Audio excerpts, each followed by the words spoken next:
अरे भाइयों और बहनों, कोलकाता के सॉल्ट लेक स्टेडियम के बाहर जो मास्टरपीस खड़ा था ना, वो मस्कुलर फुटबॉलर जिसके सिर की जगह विश्व बंगला लोगो लगा है, अब हट रहा है।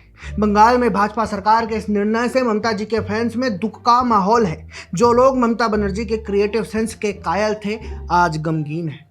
तो हमने सोचा आज एक वीडियो दीदी की क्रिएटिविटी के नाम कर दिया जाए। आप बस वीडियो आगे देखते रहिए और हमारे YouTube चैनल सब्सक्राइब करना ना भूलिएगा। दोस्तों, क्या आपको पता है, सॉल्ट लेक स्टेडियम वाली ये स्टैचू दरअसल खुद ममता बनर्जी ने डिजाइन की थी। ये स्टैचू कोई रैंडम इंस्टॉलेशन नहीं था। इसे 2017 फीफा अंडर 17 वर्ल्ड कप के दौरान सॉल्ट लेक स्टेडियम के बाहर लगाया गया था। आइडिया ये था उस समय कि कोलकाता के फुटबॉल कल्चर को सेलिब्रेट किया जाए, लेकिन प्रॉब्लम सेलिब्रेशन में नहीं हुई, डिजाइन में हो गई। क्योंकि लोगों ने जैसे स्टैचू देखा, इंटरनेट ने इसे मीम मटेरियल बना डाला। किसी ने कहा ये फुटबॉलर कम ट्रांसफॉर्मर ज्यादा लग रहा है, और ऑनेस्टली कंफ्यूजन जस्टिफाइड भी थी, क्योंकि स्टैचू में ऊपर इंसान का सिर नहीं था, बल्कि एक गोल स्ट्रक्चर था जिसमें विश्व बांग्ला वाला लोगो था। और ये जो विश्व बांग्ला लोगो है ना, ये भी ममता बनर्जी का ही क्रिएटिव प्रोजेक्ट माना जाता है। Biswa Bangla basically West Bengal government का एक ब्रांड इनिशिएटिव था, हैंडीक्राफ्ट्स, बंगाली कल्चर, टेक्सटाइल्स और स्टेट ब्रांडिंग प्रमोट करने के लिए। लेकिन धीरे धीरे बंगाल में ऐसा फेज आ गया कि हर सरकारी चीज पर वही लोगो दिखने लगा। और रिपोर्ट्स के मुताबिक ममता बनर्जी ने खुद कहा था कि यह लोगो उन्होंने डिजाइन किया था और सरकार को रॉयल्टी फ्री यूज करने की परमिशन भी दी थी। लेकिन दोस्तों, अगर आपको लग रहा है कि यह सिर्फ एक स्टैचू तक सीमित मामला है, तो ना आप बंगाल पॉलिटिक्स को समझ पाए हैं, ना ममता जी की क्रिएटिविटी को।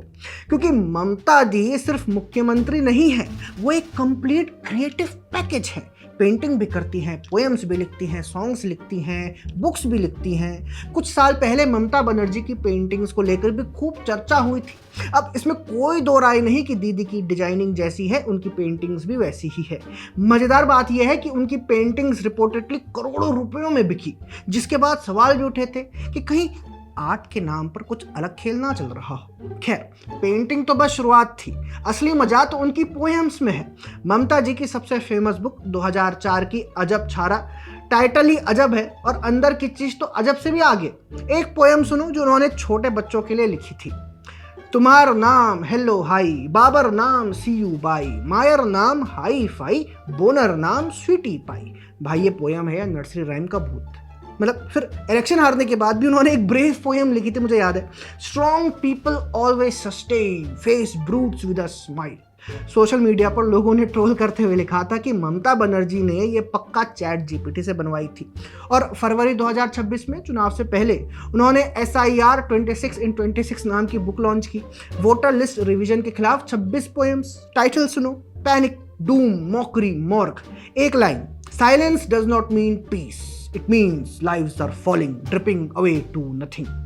अरे दीदी, ये पोएम है या कोई हॉरर मूवी की स्क्रिप्ट? लेकिन दोस्तों, पोएम्स भी काफी नहीं थी। ममता जी ने बुक्स को भी पब्लिक मनी से पर्सनल रॉयल्टी मशीन बना दिया। 2025 में स्कूल एजुकेशन डिपार्टमेंट का सर्कुलर निकाला। सारे गवर्नमेंट स्कूल्स की लाइब्रेरी में 19 books by Mamata Banerjee are mandatory. Pallavi, Maa, Upalabdhi, चलो जाए, सब। 1 लाख रुपए ग्रांट के लिए स्कूल्स को ये बुक खरीदनी पड़ती थी। रॉयल्टी सीधे ममता जी के पॉकेट में, टैक्स पेयर का पैसा उनकी रॉयल्टी में। ये भी शायद एक तरह की आर्ट फॉर्म ही है। और फिर नबन्ना स्टेट सेक्रेटेरिएट की लिफ्ट्स की कहानी भी तो है। वहां ममता जी के खुद लिखे गाने बजते थे। लिफ्ट में घुसते ही दुआरे सरकार रिमिक्स, और ममता जी के गाने तो आपने सुने ही होंगे।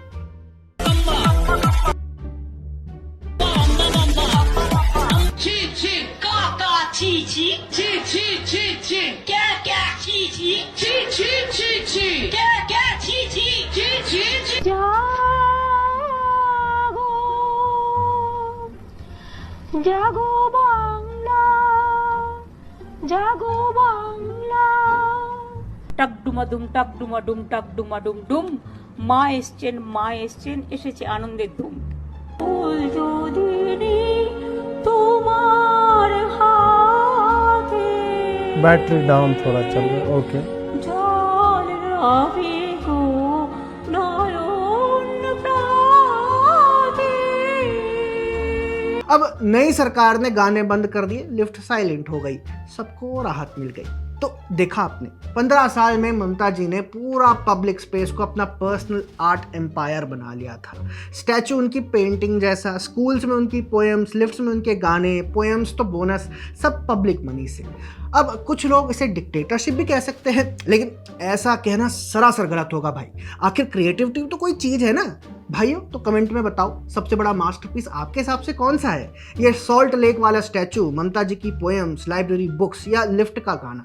सबसे फनी ट्रोल कमेंट को हम पिन करेंगे। वीडियो पसंद आया तो लाइक शेयर करो और चैनल सब्सक्राइब करना मत भूलना, वरना ममता जी आपकी फ़ोटो की पेंटिंग बना देंगी।